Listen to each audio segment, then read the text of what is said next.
By the way, Jessica, at the end of Dark Winds season two, you look like your character is going out to pursue other career opportunities.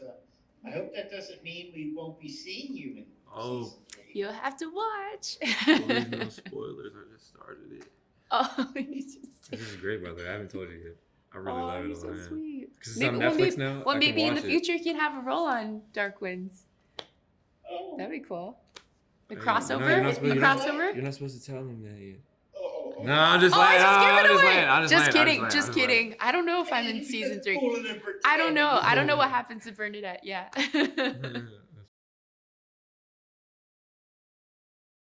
I'm Joe Layton from Cowboys and Indians magazine, and I'm glad to see the two of you this morning. No, good morning. Hi, Joe. I remember you from the other interviews. First off, and I can't hide my enthusiasm because I've already written my review and it's on Rotten Tomatoes. I really love this film. I think it's terrific. Jessica, it's another strong role for you. And Kauchani, I think this is a real breakthrough for you. Dare I say, a star-making role. Oh, wow. Thank you very much. I appreciate that.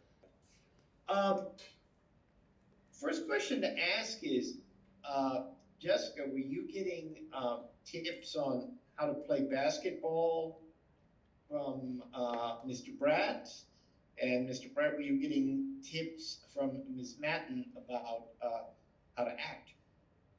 Oh. Well, I'll tackle that question first. Kind of similar to what I said last time, but if she was teaching me anything, it wasn't direct in a direct or demeaning kind of way. It was all strictly indirect and through her actions.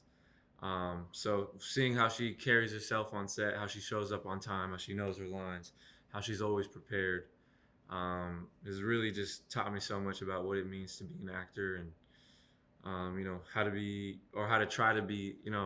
I'm not at her level, but how to try to be a great one at that because I think she's an amazing actor. Is it? What's the difference? Actor, Johnny, actress? you are at the level. You're just like, see, for me, just watching, like, you said, like, did I learn how to play? I used to play basketball city championships back in high school back in the day, but I have not touched a ball in like 10, 15 years. So again, just Johnny, for his first project, it's very impressive, quite honestly, because if I were your age and that was my first project out of the gate, I would have bombed it for sure. And just how you held yourself and you were able to switch and adapt so quickly. And I mean, this young man had a lot on his plate. He's not just learning to play basketball, learning how to act, learning another language. This is a lot for anyone at any level to tackle. So to see you coming out of the gate as your first project, you have to 100% pat yourself on the back. It's a huge deal, and it's impressive. So just imagine, like, if you're this good now, where are you gonna go later on? It's just, so yeah. Now, I've often asked actors this question about working with directors, and it seems to me you really have to trust your director because you're out there sometimes on the emotional high wire, and you've got to feel safe enough that, well, he or she will provide a net, if I fall. How did Sydney Freeland earn your trust? Sydney gave us such an incredible space, and I think one of our colleagues had said it earlier. We are all from different tribes of Indigenous nations, and Sydney really allowed us to bring our own special nuances to the table, even though we're all playing people from the Navajo Nation. That she was just so open and supportive and encouraging for us to bring our little nuances from our different tribes and cultures to our roles. And Sydney is honestly one of my favorite directors that I've ever worked with of all time. Just how she handles herself, how she executes work. And she executes her work a lot through how she, it's like what Chani said, it's like through her actions, how she is with us on a daily basis. It was phenomenal. Yeah, her as a direct, I haven't worked with too many. This is the first director that I've worked with, but I know she's super special.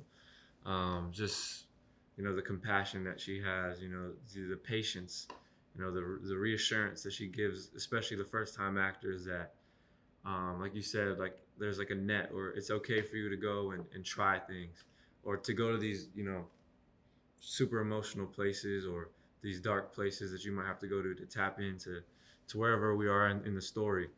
And yeah, I cannot thank or give Sydney enough flowers. What is there, you think, about basketball that makes it so appealing to, so popular with indigenous young people? I think very similarly to our Black brothers and sisters. I say that they are sisters. We're people of color here, but that it is a sport that inherently is accessible to people who live in or come from poor families or middle class families. For example, hockey. It costs a lot to get that equipment, and not everyone has access and the resources and the financial access to being able to afford equipment. Where with basketball, you just pick up a ball, right? So I think it does come from a place of accessibility, and what kind of resources are available to them. In a lot of our indigenous communities, they're also, depending on where the reserve is, quite isolated from a city or town, and a lot of people don't have access to transportation. So I think that's also one of the main reasons why basketball in particular is extremely popular within the communities. And basketball creates this sense of belonging as a result, a sense of community pride. Yeah, you want to? I think she hit the nail on the head. It's just such an accessible sport. All you need is a ball and a hoop. Yeah. And some shoes, and you just go out there and have fun and let it all out on the floor. What was the scene that scared you the most? I mean, what was the scene that you looked at the call sheet and said, "Oh, we're going to do that one tomorrow"? I'll start off. I would say for me, probably the first day was one of the I don't know if scariest is the right word, but certainly intimidating. Especially the night before. It's like, I don't know if you've ever had like a super serious event or a special occasion where the night before, you're just laying in bed and you're trying to sleep, your mind is racing, and you're trying to calm yourself down. But it's I didn't know what to expect. I'd never set foot on a set before. I never I haven't had any acting experience prior to this, and it was kind of, for me, like maybe the moment of truth. Like, I didn't know what to expect, and maybe people didn't know what to expect of me. But once we got started, we took like the first couple takes, and after a while, I feel like I finally got the hang of it, and I caught wind of the story that we were trying to tell.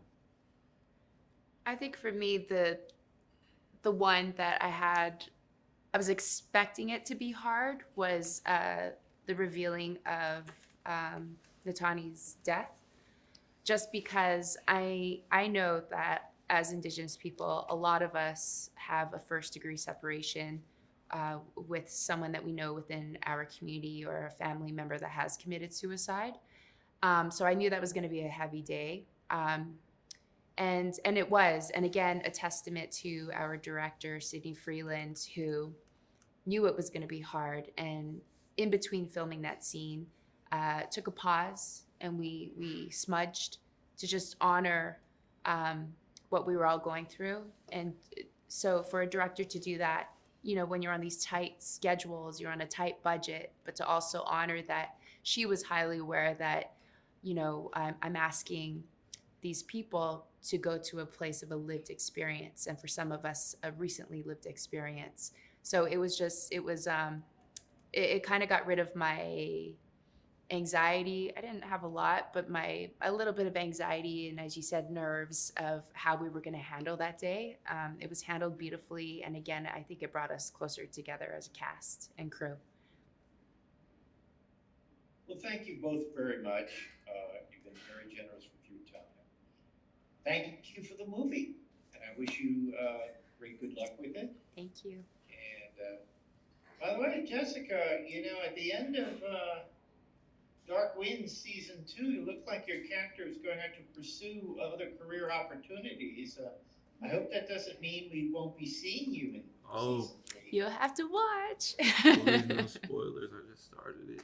Oh, you just. This is great, by the way. I haven't told you yet.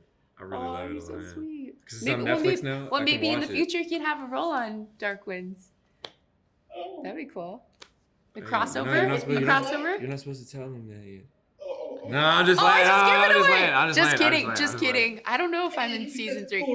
I don't know. I don't know what happens to Bernadette. Yeah. That's funny. Thanks a lot. Okay, bye, Joe. Good to see you again.